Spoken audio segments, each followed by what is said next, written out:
Good afternoon, Cherries fans, and welcome to this very special opposition preview show here on Up the Cherries in all departments.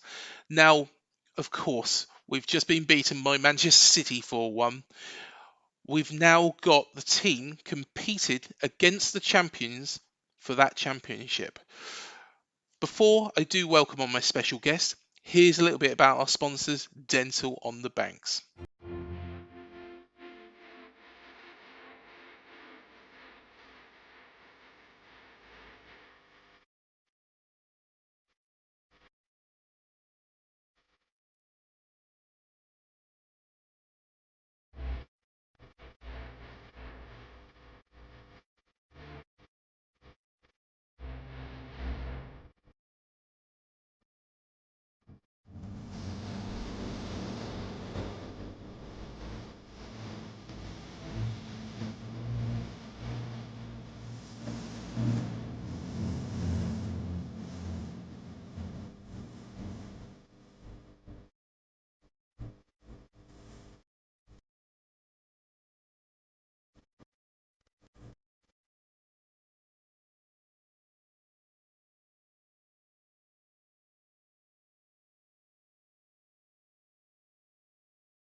To find out what they can do for you, visit dentalonthebanks.co.uk.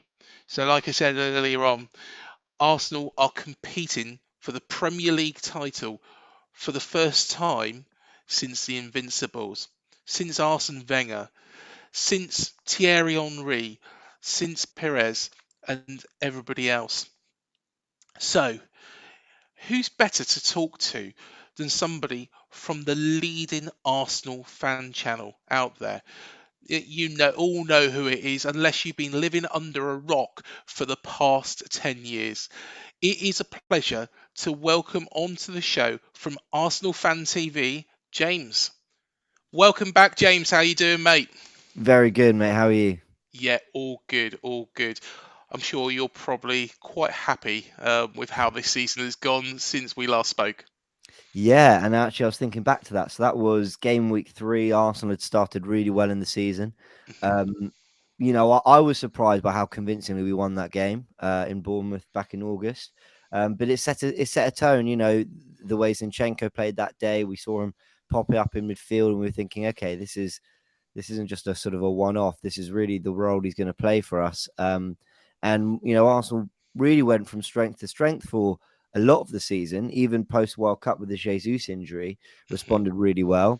A recent blip, but back to 3 wins in a row. So, yeah, I mean, the season's going, especially league-wise, is going way better than we all expected. So we're just enjoying the ride, even the down moments. It's all part of it. We're trying to just embrace it and have a good time with it. So yeah, very happy. Just going to one of the more recent down moments, and that was the game against Manchester City. And during that match, because I watched that in its entirety, I personally thought Arsenal were much the better team. I think you had more chances. I don't think there was as many on target. Mm. But after Saka got that equaliser from the penalty spot, didn't you think that he was going to go on and win that, which would have Yeah, opened up a bigger gap? yeah, I did. And I mean, what are we? We're 5 clear of them now, so they'd have 3 points less. We'd have 3 points more, so 9. Wait, am I being? No, I'm being an idiot. 5. Yeah, yeah. No, it'd be 11. Yeah, I can't even Yeah. do mental math. There we go. We'd be 11 clear. And then I don't think anyone would really be disputing whether we can get this over the line. But yeah, of course, we lost that game. And yeah, the Saka penalty moment, you thought, okay, this is it. We've got the equaliser. The momentum's with us now. Um, what Man City showed was that, they have won 4 of the last 5. So they know how to operate in big games and in big moments and find a way through. And they did. And their quality came through, Grealish scoring, Haaland scoring. That's £150 million worth of goals there. And you're not even then looking at Bernardo Silva as their left back and De Bruyne, doing what he does. Their quality is unbelievable. But what Arsenal have done really well this season is, I think we played the better football Mhm. over City this season, but we've been just more consistent. We've been delivering that level of football on a far more regular basis than than City have delivered kind of their best football. And that's kind of, I think, why the belief is still there, even though we lost that game. And yeah, we're 5 clear, and that helps. I think the belief is there because, like, hold on, but we did play really well in that game. We know we lost, but Mhm. we did play well for a lot of it. And we've been quite consistent all season. Obviously, you can't deny the threat that are Man City, but they've still got an FA Cup run. And I think they've got a fairly favourable draw, Burnley at home next. Yeah. So you'd expect them to make an all important semi final, and the Champions League. So, while we got the Europa in the background, it's nowhere near a priority like the Mhm. Champions League is for Man City. So hopefully, all eyes on the Premier League. And I mean, it is game by game. I know for everything I've just said there, it is game by game. And I think because of the blip we had, we're not really looking beyond Bournemouth. And it's Yeah. easy to go, okay, well then what's after that, and can we put a run together? But I think the blip that blip in results taught us just honestly just worry about the next 3 points. Just looking at the other results as well, and I'm sure we'll cover off the Everton match, but during this course of the season, you've drawn 3 games, you've lost 3 games, and you won everything else. A lot of Arsenal fans, and of course I subscribe to Arsenal Fan TV, and honestly, if you don't know of Arsenal Fan TV, guys, where have you been for the past 10 years? Because honestly, what you guys do is what everybody else aspires to do. Thank you. But there was always a lot of criticism when I watched the reactions outside the ground. There was people asking if Mikel Arteta was the right man. Do you think he was building up to this moment, or do you think it's just all clicked all of a sudden? That's a great question. So you're talking about like the criticism in previous seasons? Yeah. Yeah.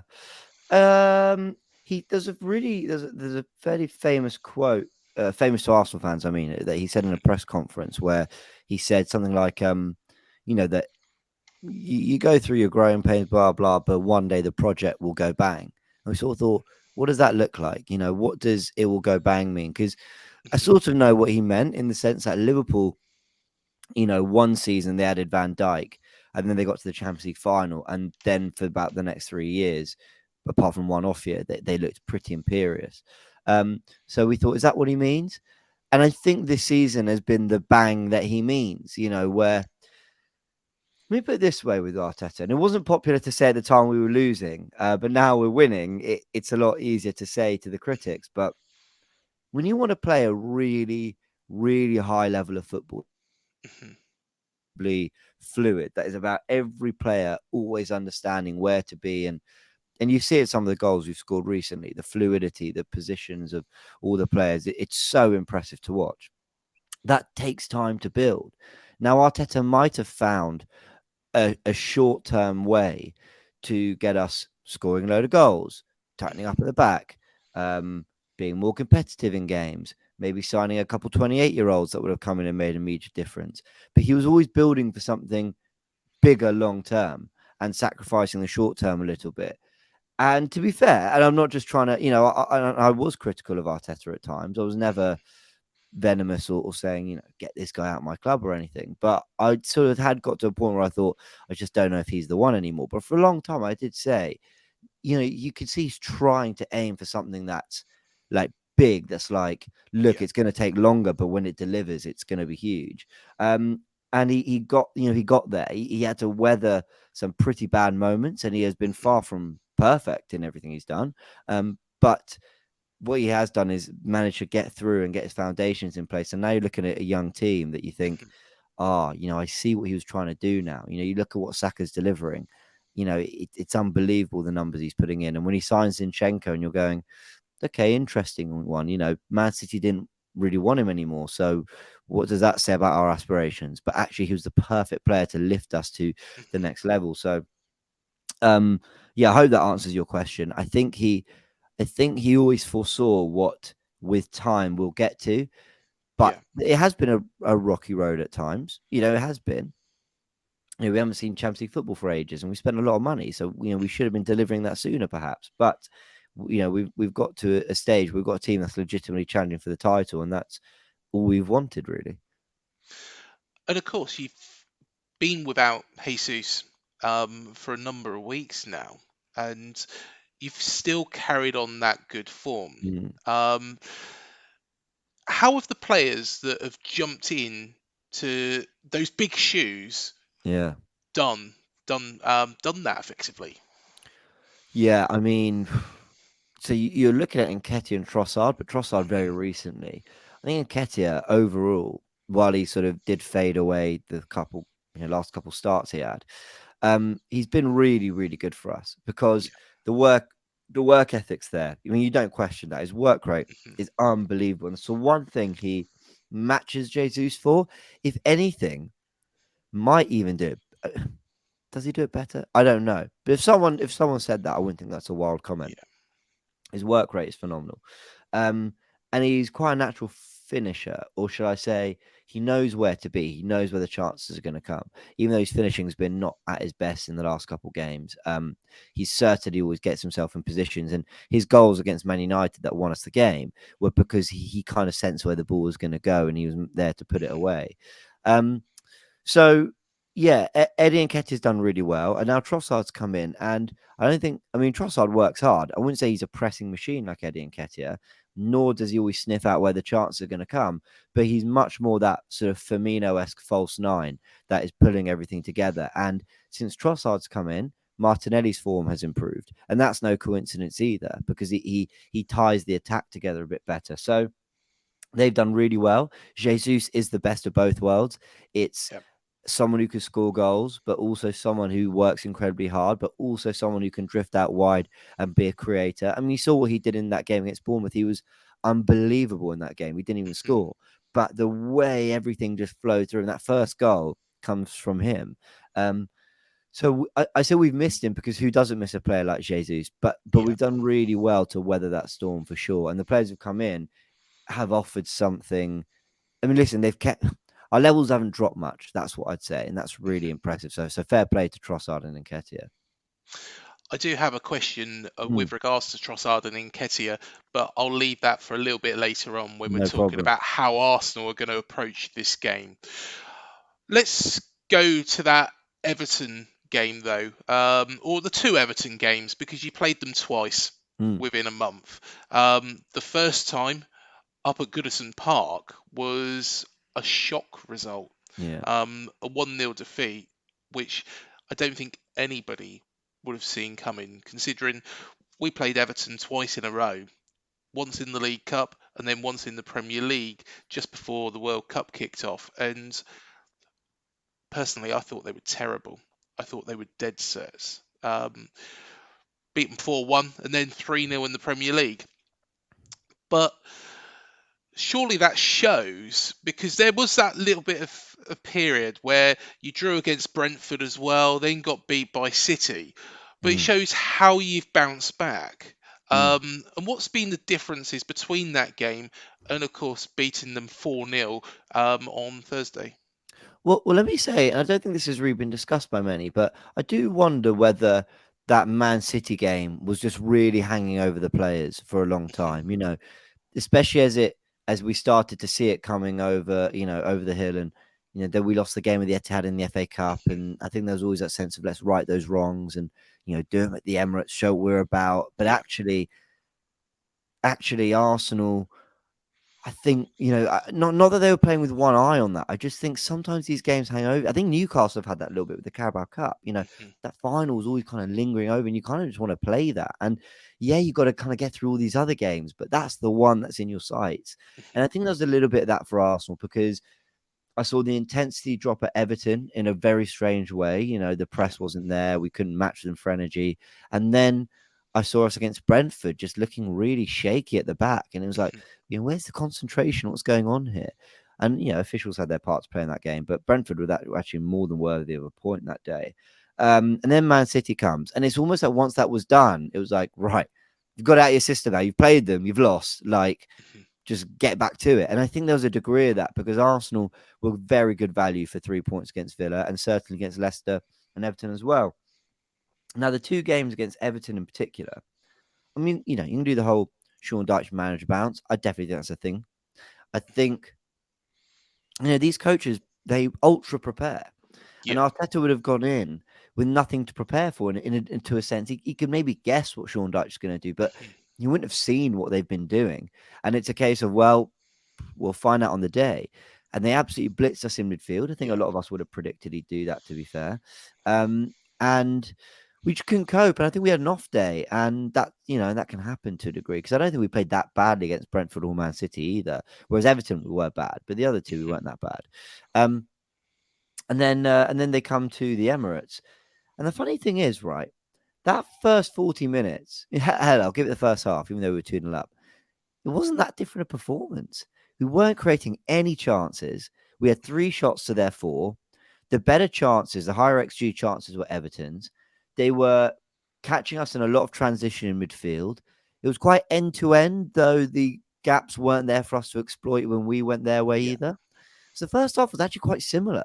And I actually had a lot of Arsenal fans not particularly happy with me in the comment section at full time because I was kind of focusing on the fact that that wasn't a great game for a lot of it. But, obviously Arsenal won 4-0, 4-0 in the end. What Arsenal did was they showed two things. Three things actually. Firstly, that they have players who can deliver moments of absolute quality when you need it. And that's what Yeah. Bukayo Saka did. And don't care how good you are going to need that sometimes. The great Barcelona won at Wembley because Messi drove Mhm. one from distance, and David Villa scored from distance. As good as that team were, the Yeah. football they played, they needed moments of quality. So Arsenal got that from Bukayo Saka.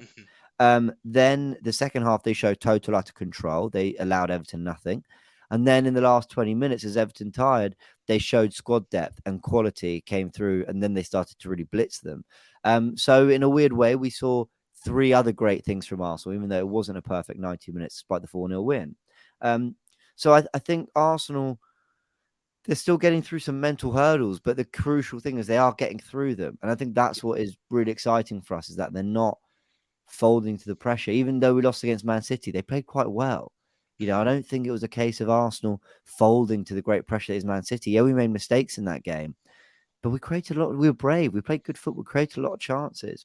So I think the difference between the two games is that Arsenal have really just got through some mental hurdles since then, and I think have actually just learned a lesson, which is, oh, we can go through a tough moment and still come through it. So that's a good lesson to learn as well. Yeah, definitely. Martin Odegaard, Mm, of course, scored 2 goals at Dean Court earlier in the season. He's, of course, the captain of the side and only got that captaincy at the start of the season. Now, I think he's been fantastic and he's been the heartbeat of the team. mm. If, say, for example, and touch wood, this doesn't happen, if he was to be injured, how much of an effect would that have on the Arsenal squad? Yeah, I mean, okay.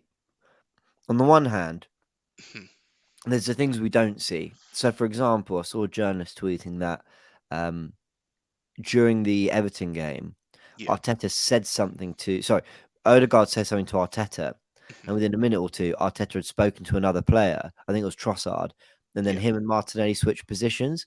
So it makes you wonder whether Odegaard is doing something on the pitch that is, a degree of on-pitch coaching, a degree of, a lot of people say that who knows stuff behind the scenes that Odegaard is Arteta's brains on the pitch. Arteta is trusting him to go and lead. That's why he gave him the captain's armband. Um, but away from all that, which is very hard to Mhm. quantify, the actual output from him as a Premier League player has been phenomenal. He's getting a lot of goals, racking up some assists too. Um, his ability to just keep this team ticking, the Yeah. way because people see him as a number 10, but he's not really a number 10. He's one of two number 8s that drift either side of Thomas Partey. And when you start to see him as a number 8, as more of a central midfielder, you start to see him completely differently. And you start to think, yeah, he is pretty unbelievable. The way he keeps the team running, the way he keeps everything moving. And he is still contributing goals and assists as well. is really, really impressive. I would say if he were to miss a period, I think Fabio Vieira is incredibly talented and Mhm. arguably a little more clinical in the final third with his Yeah, kind of final ball and his ability in front of goal. He's shown quite early, despite limited appearances, that he's actually very decisive in the final third. Fabio Vieira, so you've got a player there who can come in and do a job. And we saw that when we played Brentford away from home as well. He did very well. So yeah, Odegaard's very important. But I actually think he's one of the few positions where there's a little bit of depth to do something a bit different. Smith Rowe as well. Mhm. But that's not to say he's not crucial for what he does on the ball, but so many other areas as well. And he's the captain, and you want your captain out there all the time. Yeah, definitely. And of course, the other goal was by Saliba, and what a Yeah. fantastic strike! Mm. He's been a rock, hasn't he, this season? He has. Funny though, because actually pre-World Cup, Hmm. I don't think anyone would have argued that he's been our best defender. He was. I mean, I remember some of the performances at Stamford Bridge and other things. He was absolutely immense. Post World Cup, he's not been bad. I mean, I'd still give him a 7 or 8 out of 10, but he was operating on like a generational level before the World Cup. I mean, you just thought this guy looks like the best centre back I've seen at the Emirates, and that level's dropped slightly. But what we've seen is the potential he has. We've seen that he can Yeah. get to that. And actually, the leading centre back for me has been Gabriel. Gabriel post World Cup, but he was playing well in the games before as well. Mhm. Has been absolutely imperious. The centre backs have so much work to do in this Arsenal system because everyone has a license to attack. Yeah. Zinchenko, you're the left back, but can you go into midfield? Ben White, you're the right back, but can you overlap Saka? Mhm. Partey, you're the defensive midfielder, but actually we need you to break lines, be creative. So Saliba and Gabriel at the back, just yeah, no worries, we'll sort it. Um, Mhm. but they're tremendous. They're Yeah. physically so imposing. They're very good on the ball. Gabriel underrated for that actually. And they snuff out the danger quite early. And if they do get it wrong, they've got the recovery pace to get back. Yeah. I think it's so funny because Arteta is off. His work's often compared to Pep Guardiola, and rightly so. He Mhm. learned from him, and the positions that the players play is somewhat comparable to the way Guardiola had his teams playing. But the centre backs, that is out the Jurgen Klopp playbook. Over the Yeah. years they've had Gomez, Van Dijk, Matip, Kanate, recovery defenders, good on the ball, physically imposing as well, allow them to play a high line, and that is what Arsenal do with our centre back. So yeah, they've been excellent. And you saw that, where you guys, you had who was it up front? Moore, Kiefer Moore. Yeah. Kiefer Moore. And the old Arsenal, it's well, a key for more bullies an older Arsenal, and Hmm. then they start to kind of wilt a little bit, and you might nick a goal or two from a set piece. By the way, Hmm. that could easily happen this weekend. We've actually not been great defensively up until the last two clean sheets, but at your place, it surprised me how well those two just dealt with it and just said, "No, you're not having anything today." So yeah, they've been the foundation for the players to play and go and Yeah. create going forward. Actually, you mentioning about set pieces does bring me on to the earlier question that I was going to ask. And of course, you've got the option between Trossard and Mm. Nketiah. Which one would you pick this weekend, considering we are quite susceptible to set pieces? Oh, I think I still go Trossard Hmm. because I can't look past the fact that Trossard started the last three games and we've Yeah, won the last three. He's played up front in the last two, and we've had two clean sheets. We've had an element of control in these games. yeah, The one thing about Eddie, and I like Eddie, like I'm really glad yeah, he's proven to people that he can lead the line in a team that's challenging for the title for a semi-sustained period of time. I'm really happy for him. But we definitely don't look as tied together from back to hmm, front when Eddie leads the line. He yeah, can drop in, he can hold the ball up, he can knock it off into players, and crucially, he can get into the box to try and end the move. yeah, Probably better than most others in the squad can. But he definitely doesn't knit things together in the same way. It just hmm, feels like Saka and Martinelli are very isolated when it's Eddie up front.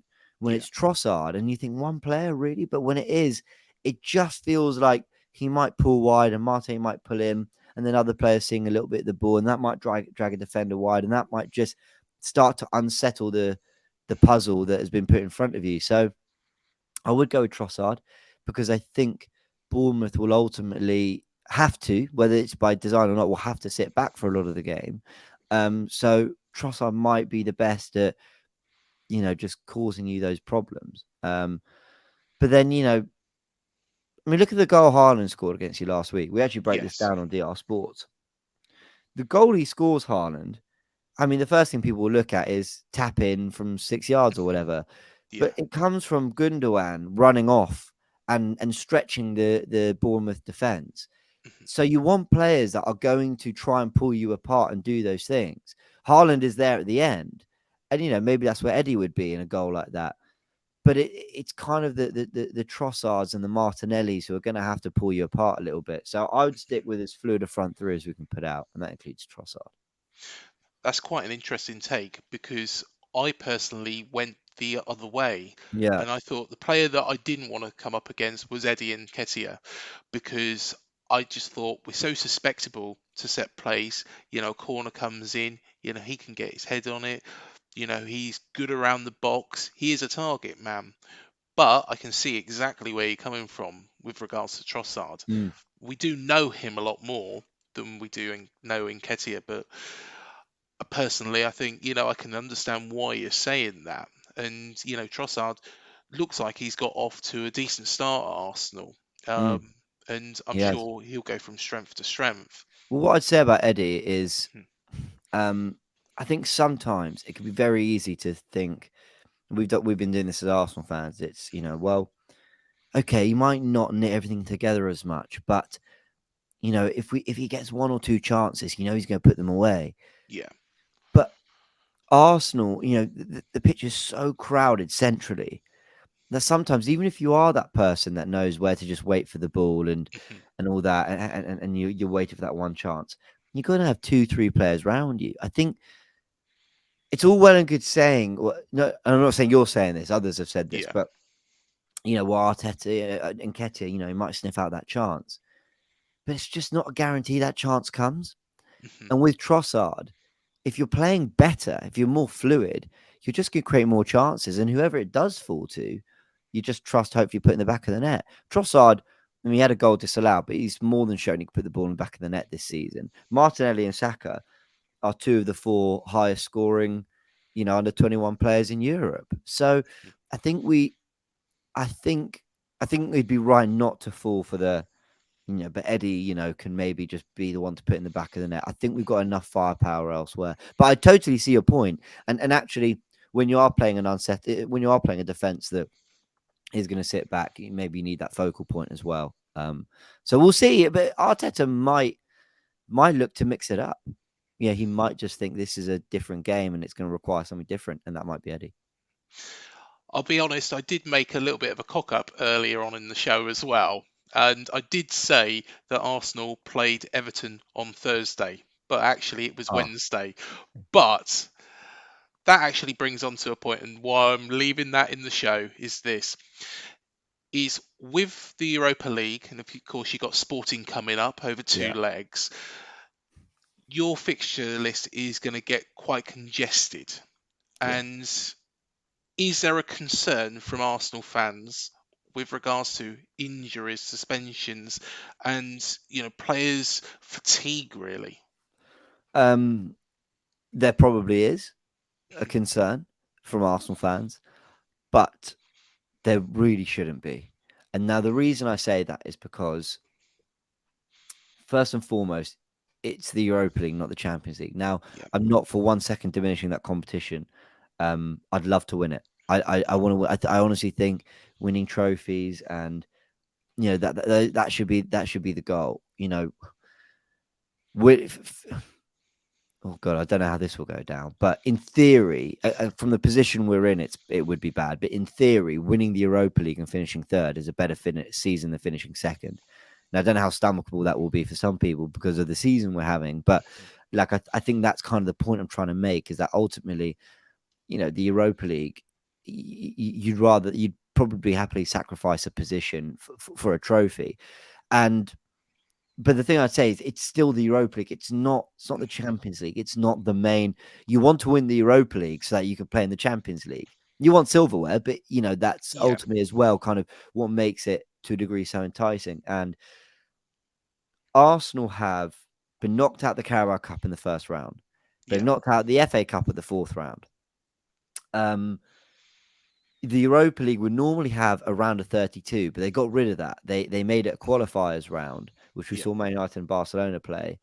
And then the winners of the groups don't come in until the round of 16, same as yeah. the Champions League, which has started for the Europa League clubs later than the Champions League, which started earlier.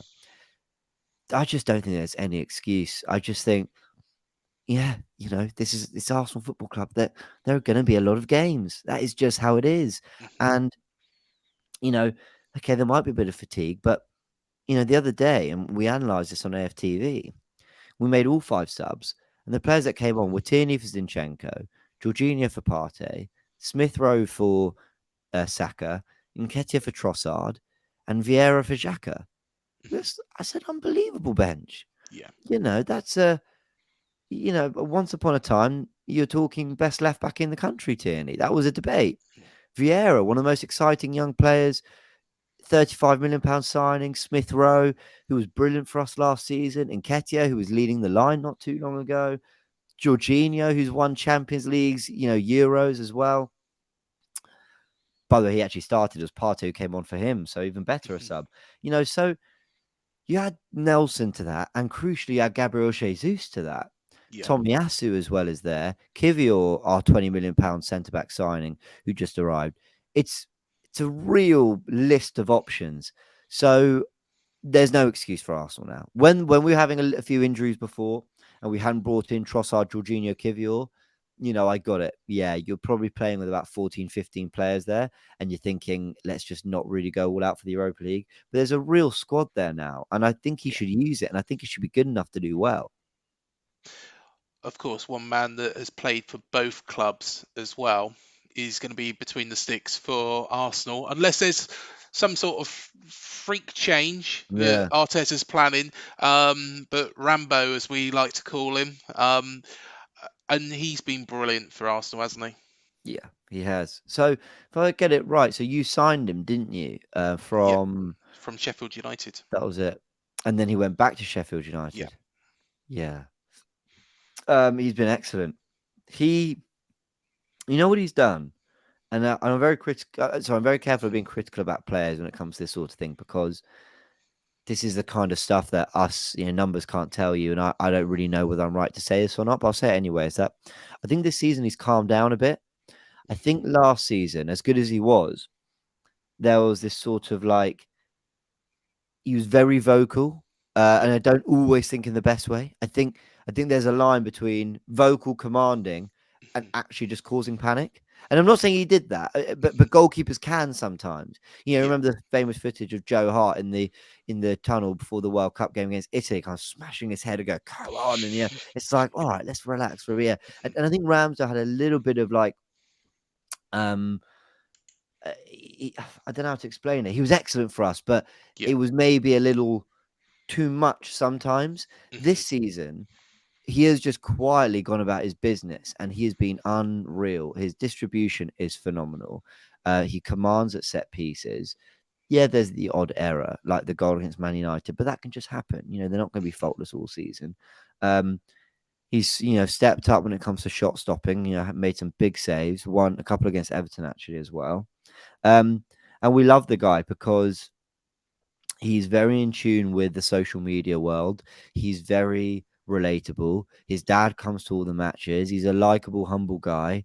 Um, he gives it to other fans, but I think in a good way. Yes. Yeah. He goes back to, like with the Tottenham fans, he pointed at his badge and people getting offended by that. He's Arsenal through and through, and he's just saying it. There's nothing wrong with that. And especially when he's getting pelters all game, the Leeds fans were once chucking coins at him and he kept them. It's things like that that we love. And there's another thing. That he goes and watches old clubs again. He goes to watch Wimbledon. He goes to watch, I don't know if he's gone to watch Bournemouth recently, but he's been doing that. I love that. Like, I think that's great. And so I think he's a real he's a very unique footballer because not only is he very good at what Yeah. he does, but I think he wants to make himself quite accessible and quite, just I'm one of you guys, and I think we love that about him too. So great pick from Arteta, great spot from him and Edu to see that Aaron Ramsdale, had the potential to be the goalkeeper he's been for us. England number one, future England number one. I think he's the best goalkeeper in England, and Yeah. Pickford's the number one. So I think I've no doubt he's better than Jordan Pickford. Yeah. Um, However, I hear the Nick Pope shouts, I do, Mhm. but I mean, then it goes back to the complete package. Is Pope maybe a slightly better shot stopper or traditional goalkeeper? Maybe, but I love everything that Ramsdale offers, and I think people say, I don't even think you have to be. This is where people get it wrong for me. Yeah. People say, "Oh, well, modern goalkeepers, if you're trying to play the Man City way," I disagree. Even if you're going long, you want accuracy. You Mhm. want a degree of faith that the ball is going to get to where it has to get to. And Ramsdale's brilliant at that, at picking out the long balls as well. So I just look, I don't know why he's not England number one, but I appreciate that. I don't think Pickford and Pope are bad by any stretch of the imagination. I rate Pope highly. But I just think Ramsdale is the best. But now I've waxed all this lyrical about him. He'll undoubtedly have his moment against Bournemouth. But no, I love the guy, really do. Yeah. And he's had a really good time at Arsenal. And we're absolutely delighted for him as well because And he is that's a bit such a of back nice and guy. forth. That's nice. Yeah. Yeah, Yeah, he's such a nice guy. I've met him on a number of occasions, and he's always been very grounded. And he strikes me as remaining like that, but also having that bit of banter, having that little bit of an edge, which maybe you yeah, need, to be that top goalkeeper. yeah. With regards to Arsenal and how you line up against Bournemouth, Mm, because of course you set up in a 4-3-3 formation against yeah. Everton, and do you expect Arsenal to do the same? Because I can't imagine you would change that. Yeah, I think the only changes would come in the form of personnel. I don't think the Mhm. approach or the system will change. What Arteta is very good at doing is just throwing in little things that mix it up. So, Yeah. for example, Granit Xhaka. We were Mhm. talking about all season. We've been analysing the fact that our wingers hug the touchline. Recently, it's actually been Granit Xhaka, our central midfielder, is going all the way out wide, which is very strange. But it works because Zinchenko comes in field. So actually, you've got where your left back, a traditional left back, would be standing, which is really high and wide, Mhm. and then you've got where your central midfielder would be standing. They've just flipped, Yeah. but it gives opposition a headache. Going, hold on, but so who's tracking him? Is the right winger meant to track Zinchenko all the way to here, and then Xhaka's all the way out there? So is a central midfielder going to follow him all the way out there? So I Mhm. think it's little things like that Arteta is very clever when it comes to implementing um, different little roles and little tactical tweaks. But Yeah. ultimately, it'll be the same thing. It will be a 4-3-3, um, and it will be Arsenal trying to play their game to the best of their ability. One thing that, of course, Gary O'Neill has been under a lot of pressure here recently, and I think after getting the job, and getting that result against Wolves, which was a 0-0 draw, to actually start after a 9-0 thrashing, that's the best result that you could get, a clean sheet. I think before the World Cup he did very, very well. Since getting it permanently, it's kind of tailed off. And one of the biggest criticisms of Gary O'Neill is going too defensive, James. So going to a back five. We saw it against Spurs when we was 2 Yeah, 0 up.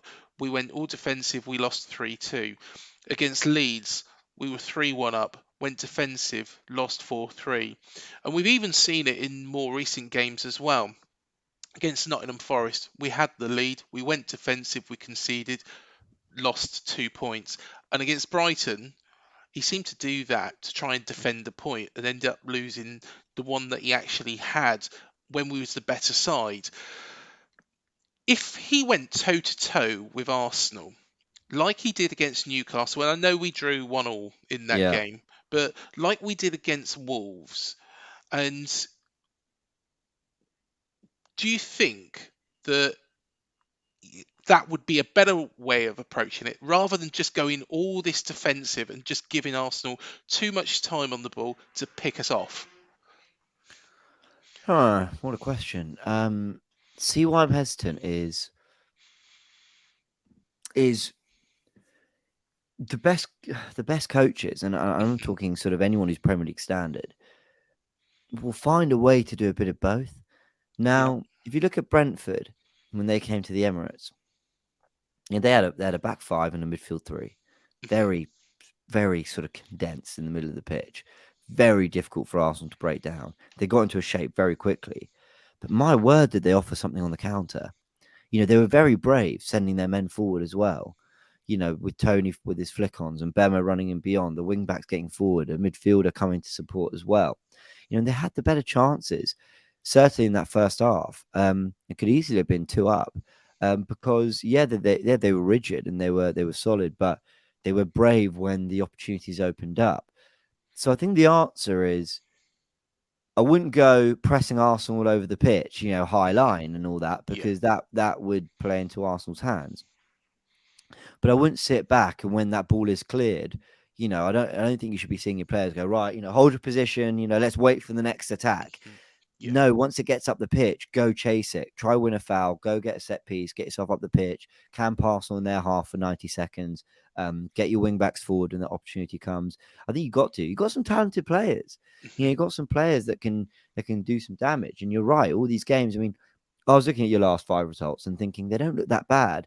But you're right. I mean, look how many of those games could have been a point at Brighton. Could have been 3 points against Spurs. Could have been 3 points against Leeds, and then it's looking really different. So Yeah. the thing I say about that is that should also give encouragement. Actually, we've got the Mhm. ability to go and win these games because that's not a fluke. That is a consistent run of leads and good performances that you've put together, while also the recent win at Wolves. But I think at Arsenal, you're going to find it very hard not to drop into defensive shape. Yeah. Just don't feel like you can't throw a punch the other way. I think you got to show something, going the other way, and that's what Brentford did really really well against us. And you got the players to do it. I've got no doubt about that. And you've shown in performances that you absolutely can. Arsenal have looked their most vulnerable defensively Yeah. when they lacked concentration and thought that they're going to basically dominate most of the game. And like I said, Everton came and actually had the better chances before we got our goal. So yeah, we can be quite open. So definitely got to throw something the other way. And I think the upturn in the actual performances, as well as the results, have looked a bit better. Is the signings that we've made in January, and I don't know how much you followed those, James, but of Well, no, course, you spent quite a bit. That there was, yeah. the manager got backed. Yeah, but no, talk me through them a bit more. So the two main ones for me is Dongo Atara on the right hand side and Hamid Traore, who is a loan with the purchase agreed. Now, Sure, if we was to fall into the championship, I don't know if that still applies, but fair I enough. hope so, because he would tear the championship apart. But Yeah. those two, especially against Manchester City, they're backing on to Traore, backing on to players, turning them, and he's one of those players that will play close to the defender, turn them, but he's also very, very skillful. Signed from Sassuolo. So if he does the similar sort of thing against Arsenal, could he get some luck out of the back line? Hmm. Um. Yeah, I think what Gabriel and Saliba have struggled with this Mhm. season, um, is teams are quite direct Yeah, and pull them apart a little bit. If you play a ball in behind and then it's a foot race between Saliba and the attacker or Gabriel and the attacker, they come out on top most of the time. yeah, In terms of the physical battle, they've not liked playing against Antonio at the Emirates. I think it was Antonio. mhm, Yeah, it was, yeah. Tony at the Emirates, Haaland at the Emirates. Um, there's another game away from home, Calvert Lewin away from home. Physical strikers that are, um, you know, they win a header, and so what Arsenal do so well defensively is they're proactive. They win that ball Yeah. early. So when they don't, it creates a little bit of for the partner. Oh, do I go and sweep up or not? Oh, okay, no, this person's gone onto it. Now we're pulled apart a little bit, and everything starts to get a little bit panicky. Mhm. But then it's not easy to win duels against Saliba and Gabriel. So it's basically how good are you at doing that, if that makes sense. Like if you are a proper brute of a target man, like Ivan Toney is as good a target man as you'll see in the Premier League, right? Mhm. You just can't. It's so difficult to stop him. So it doesn't matter how good and physically imposing Saliba and Gabriel are if someone's just better. And so that's where I think you can have some joy. And I don't know what's his name, Traore, did he say? Yeah, Hamid Traore. Yeah. So I don't know where he'd compare. But if that is where his real strengths are, then yeah, you could have some joy targeting the centre backs like that. Of course, the big thing for Arsenal fans and Mikel Arteta is winning this Premier League title, which personally I think you can do. And it's been 19 years since you last won it. Of course, 19 years since the Invincibles. You've never won it at the Emirates before. And how confident are Arsenal fans now Mm. going into the last run of fixtures that you can get across the line? And is there any teams, because of course Manchester United could still come Mm-hmm. into this, the old foe from the 90s, could still come into this battle right at the Yeah, death. you could. Um, but how confident are the fans of getting over the line? You know what I'd say? I think pre Everton, Brentford, Man City, that blip of results, Mhm. I'd say there was a real confidence. We'd just beaten Man United, we'd just beaten Spurs away, and it felt like this team were honestly crossing every hurdle, every test it had to pass, they were passing it. Then we had our blip. Now, I can't speak for everyone, but for me personally, and I do sense that this might have been the case for other people, I think that was just a bit of a reality check in a look, this could go wrong very quickly. So there's actually no point being ultra confident you're going to win it and sort of sitting there and going, yeah, but we're going to do it 100%. We're going to win this, blah, blah, blah. But enjoy the ride because Mhm. we're 5 clear, which is a position we'd all would have taken on the 1st of March Yeah. when we beat Everton. But we've had some bad moments. But like now the ups feel even better because we've kind of like, yeah, that went wrong, but look, it's gone right again. And we're so I think the confidence has turned more to excitement. And what I mean by that is it's like um because you can feel both. You can be confident and excited. But where before, I think there was maybe like an expectation. Oh, I really think we're going to win this. I think we've seen that City can claw it back. So we're wary of that. And now it's just excitement. Well, the team are playing really well and we're enjoying it. So um, I've certainly, I mean, I got into a habit after we beat Man United. I was like, well, let's look ahead. What fixtures are left for each team? And where do we go from here? Blah, blah. But actually, um, now it's just game by game. Let's just enjoy it. And as long as I keep seeing Arsenal top of the league, if it stays that way, eventually the games will run out. So, that I'm just trying to enjoy it really.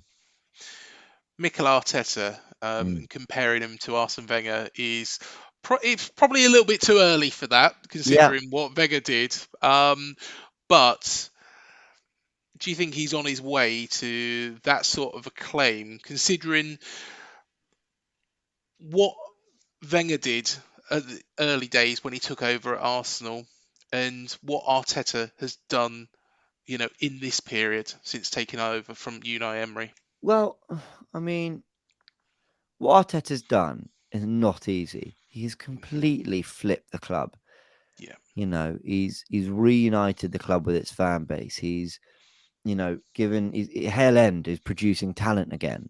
It was a long time. People sort of always think of Arsenal as producing lots of great young talent. It didn't for a while, Mhm. but it is again, and that's credit to Per Mertesacker as well and other people behind the scenes. The recruitment's been spot on. Even the players we thought we might have overpaid for, no, absolutely not. They're all pulling their weight massively.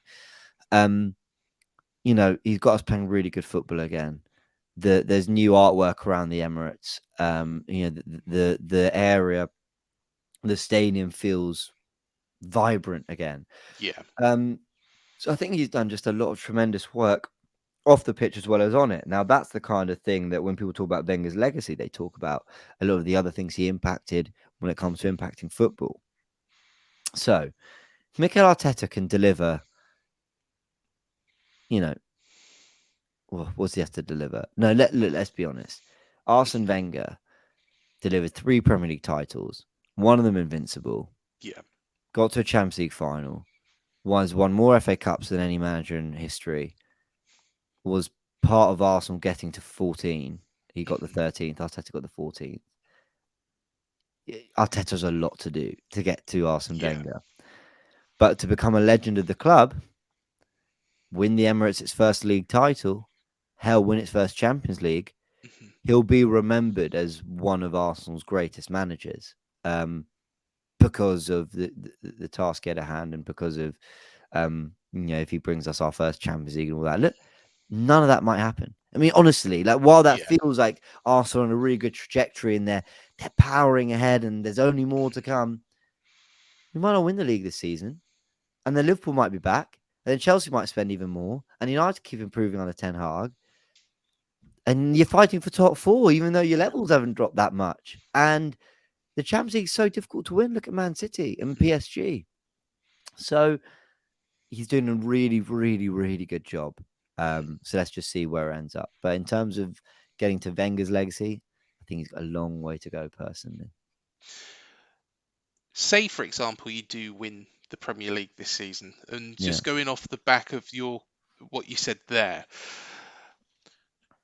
of course, we saw with teams in the past, and let's pick because they are the most recent team to have won the Premier League and then fallen off the edge of a cliff, and that is Leicester. Oh They yeah. had that quality side that managed to win that title. Mm. What does Arteta have to do in the summer, considering Arsenal are Premier League champions, to make sure you stay there and above? Forget what Man United, Chelsea, and everybody else does to keep Arsenal there. Um. Well. Look.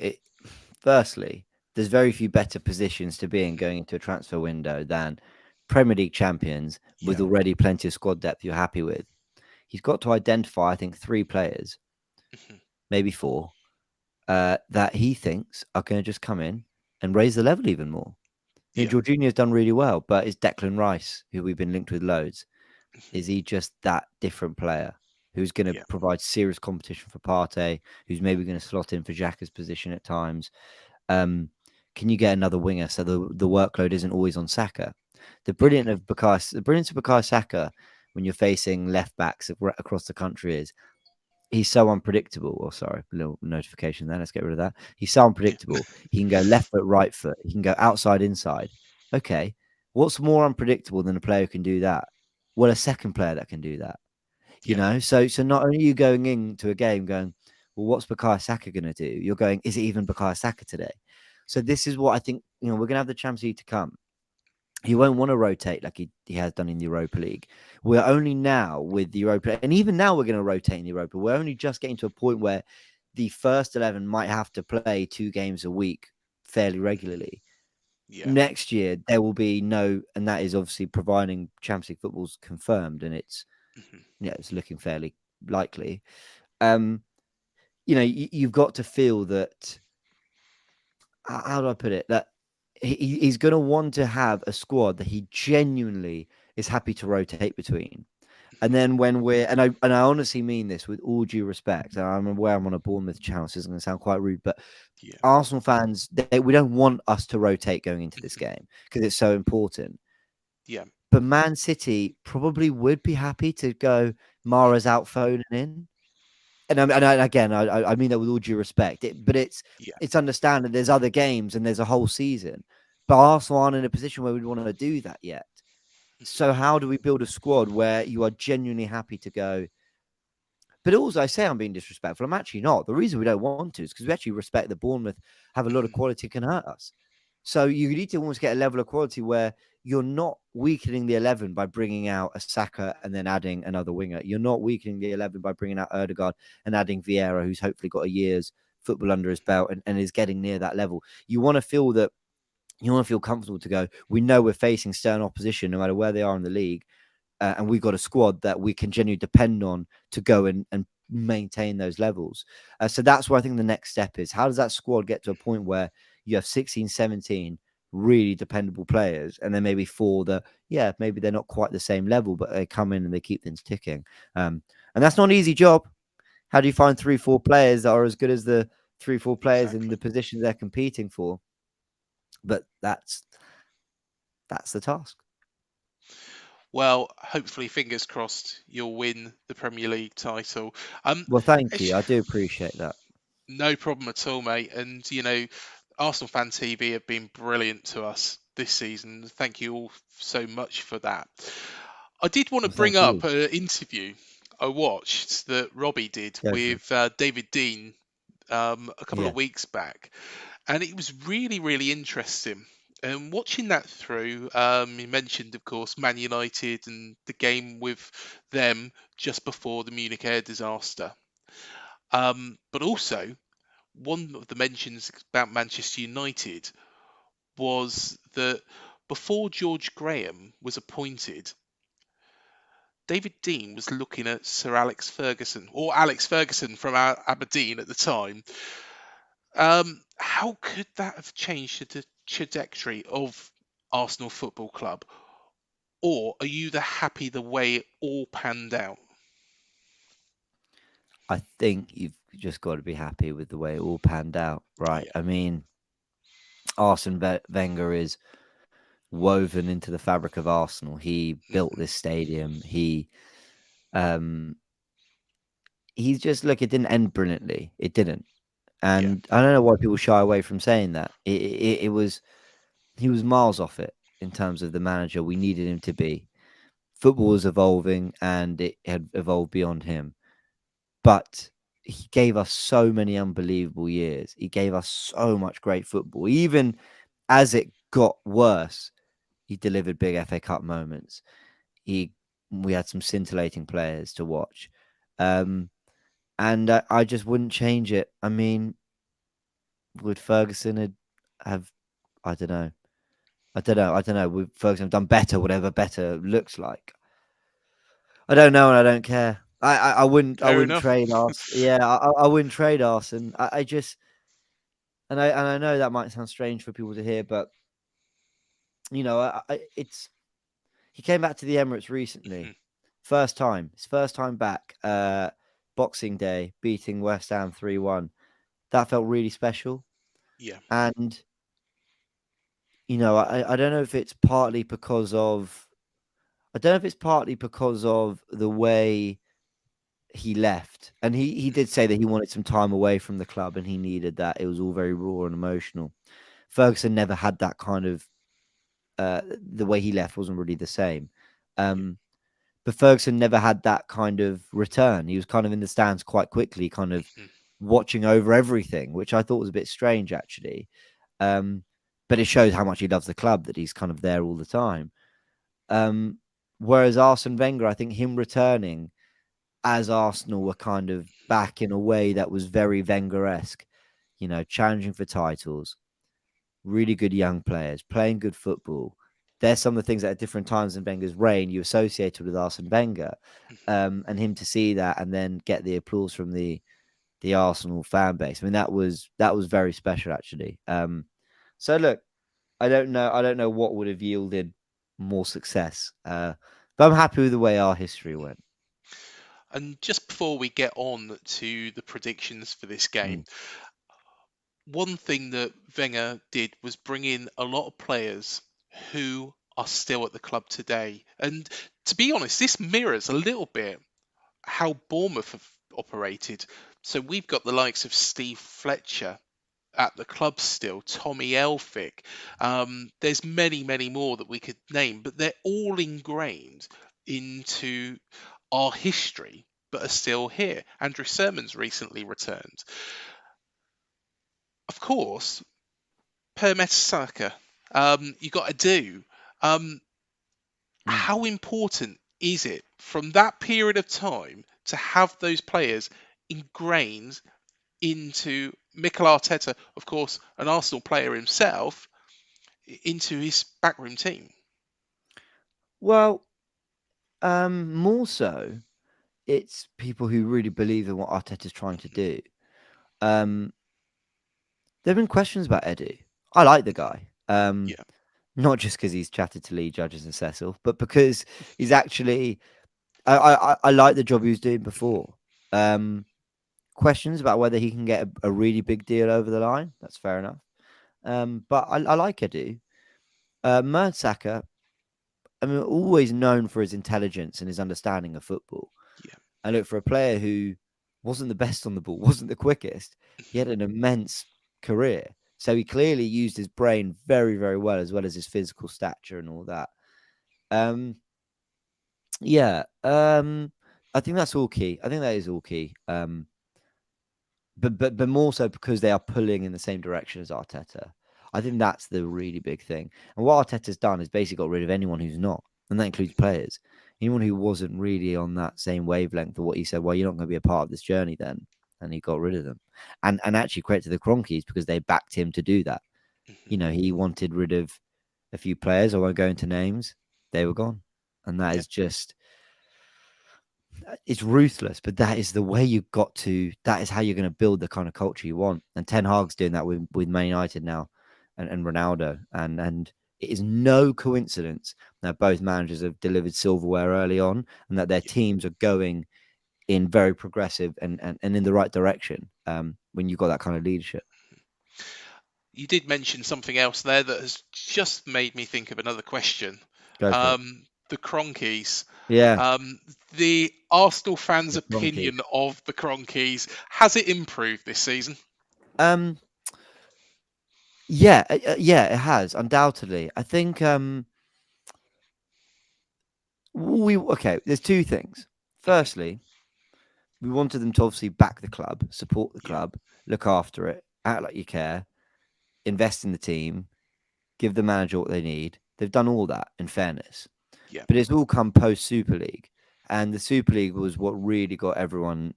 That's it. That's the final straw. Not only are we not doing Mhm. well on the pitch, but now we've got serious questions about the way our club's being run, Yeah. away from football as well. So you know, Josh Kroenke's really stepped forward, the son Mhm. of Stan. He has been I think he's been good. I would go as far as to say that he is doing a good job. Not just okay, you're doing well. Mhm. We're improving, but let's see how much of it's you. I disagree. I'm happy to plant my flag in the soil and say no. He's actually done a very good job for us. He's Yeah. clearly found a way to ensure that the funds are there for Mikel Arteta. He's clearly backed him on some really big decisions. He's spoken a lot more openly to the fans. You're seeing him at a lot more games, high profile games, out on tour, things like that. And that's good. Mhm. That's all I want. I Yeah. don't need an owner to be chatting to us every week, spending 600 million like Todd Bowley. That doesn't work. But you just got to support what you just got to have a plan Yeah. that makes sense to us.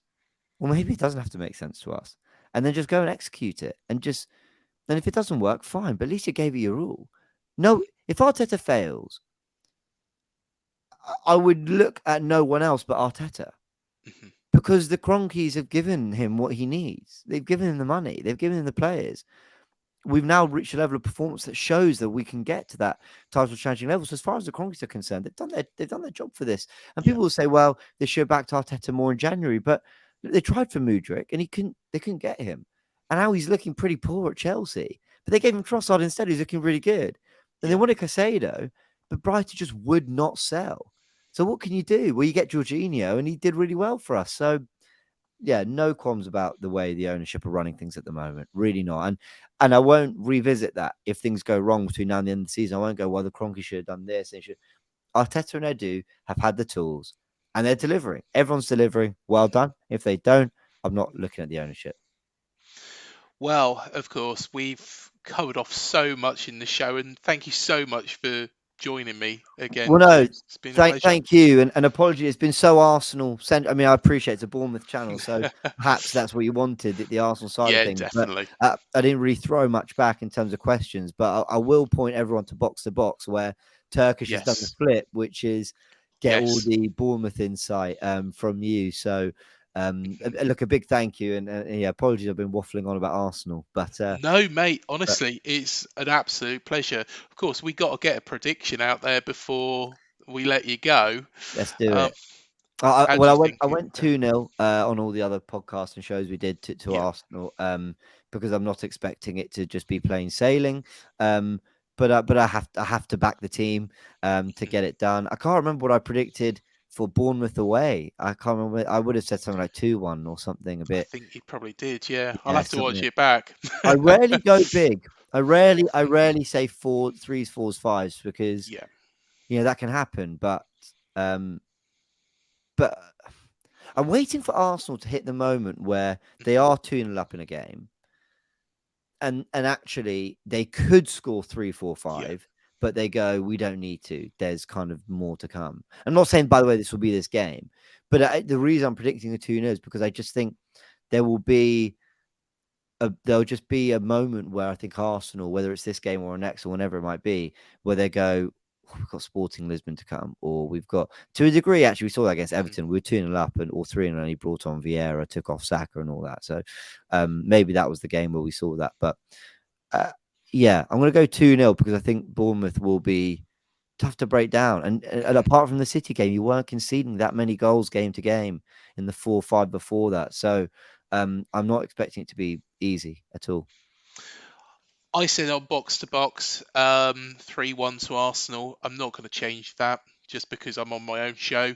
I hear that. I'm Yeah. going to be completely honest. I think Arsenal probably have got too much for us, Hmm. but I think we will grab a goal like we did against Manchester City. Yeah.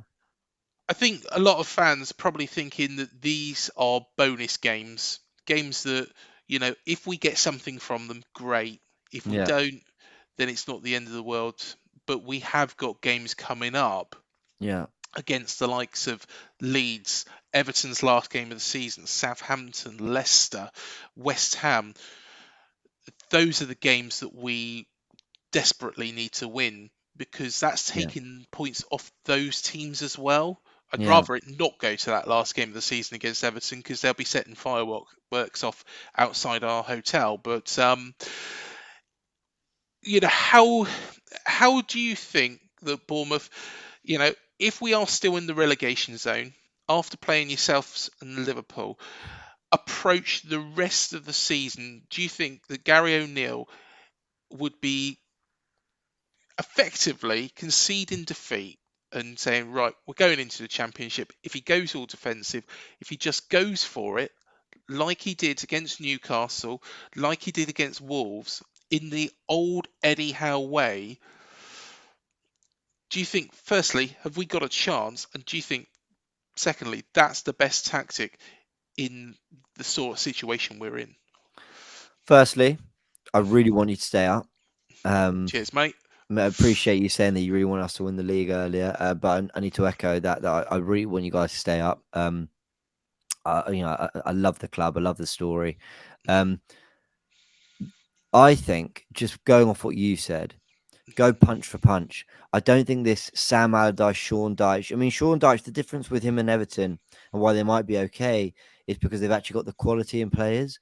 But that might be enough to see them stay up. But what I do think is just go for it, score goals, attack teams.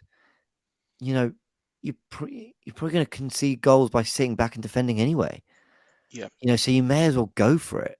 And that. And I know Eddie Howe went down, and a lot of his philosophy at the time was playing really good attacking football. It's funny; it seems his philosophy at Newcastle's actually changed slightly. But I think the reason clubs like Southampton, and this might be their final year, but the reason a club like Southampton spent so many years in the Premier League, and Swansea had a sustained period, and you guys did as well, yeah, is because you actually took it to teams. You played football. You got wins at home. At home, you might be 13th in the league and sixth place rocks up and they're thinking, okay, we're away to 13th, but you beat them because you score goals, because hmm and really anyone outside the top four, you should be backing yourselves to do something at home against. So, like Newcastle the other day. So yeah. yeah, go for it. 100%. Just your best way of staying up is scoring goals. Simple as that. And I think that is, my philosophy now is that we can't have any regrets at the end of this season. No. If we go too defensive, Hmm. then we think, what if we attacked? If we 100%. attack teams and go for the juggler, if we end up going down, we Hmm. go end up going down fighting. Yeah. And I think that's going to be so much better than going out trying to get a 1-0 win here and a 1-0 win there. Um, and I think, against these teams around us, we've just got to go for them. I Because I also don't think think, there's much difference, really, in terms of quality between the teams down there. well, this might sound silly as well, but hopefully you'll get what I mean. I often think the brand of football you play is also very important for the long term. And what I mean by that is, if you go down, but say you've played really good attacking football and you're taking the game to teams, um, and you go down, but when you're Yeah. in the championship, I think players will go, yeah, but I want to play for that team. You know, they score goals in the Premier League, they play good football. Whoever manager you want, might go, yeah, like the foundations are there to play the kind of football I want, and I think your chance at a return a bit higher. And you've seen that with, well, you came back fairly quickly, to be fair, Yeah. but you saw that with Swansea, even though they didn't come back into the Premier League, they were still at times, and I haven't followed them too closely. I've played good football in the Championship at times, Mhm. nearly got to playoffs or whatever it might be. And I do think I do think that is important long term. I don't think you want to be seen as that kind of dull club that plays boring football that went back into the Championship, going to sort of grind their way back up. I think you want to be okay. All right, well, it didn't work, but actually, Fulham's a good example. They Yeah. come up, they go back down, and appreciate they've had money to spend or whatever, and they had a lot of good players, but they've also kind of stuck to a brand of football, and it's bounced them straight back up. And it's meant that Marco Silva wants to take that job. It's meant that other players are actually happy to just stay in the Championship and get them back up, or that they're able to make signings that are able to help them get back up as well. So I honestly think brand of football is really important. So go for it. If you've been playing your best football and you've been on the front foot, then do that. Mhm. I wonder though, regardless of if we, stay up or go down, I think a managerial change is probably in the offing. And my pick would be Carlos Corberan, who's at West Bromwich Albion.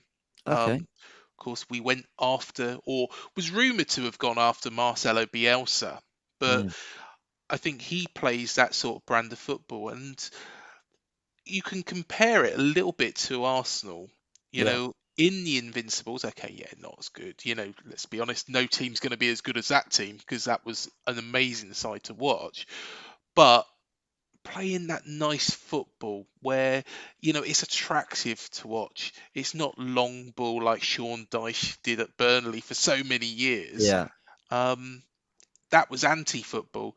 So I'm hoping that whoever comes in, if it's Gary O'Neill staying on, or if it's another manager like Corberan, that sort of brand of football continues. Yeah. Um, and either helps us get up or helps us push on in the Premier League.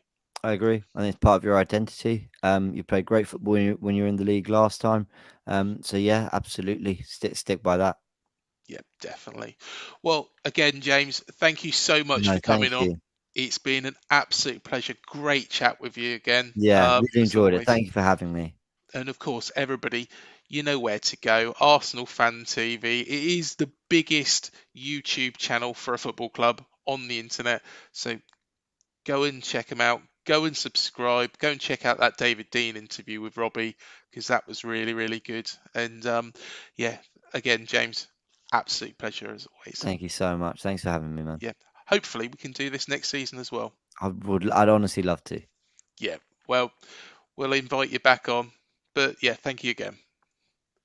And thank you everybody for joining us on this show. Please remember to hit the like, the subscribe, the bell button below to be alerted to any new videos we do. Do also check out our other interviews that we've done. Of course, we've spoken to Harry Redknapp, Steve Fletcher, Eddie Mitchell, and lots more. We will have a reaction show after this game. It will be on the Sunday. It will be at 8 o'clock. So join us for that. Until the next show, up the Cherries, and we'll see you then.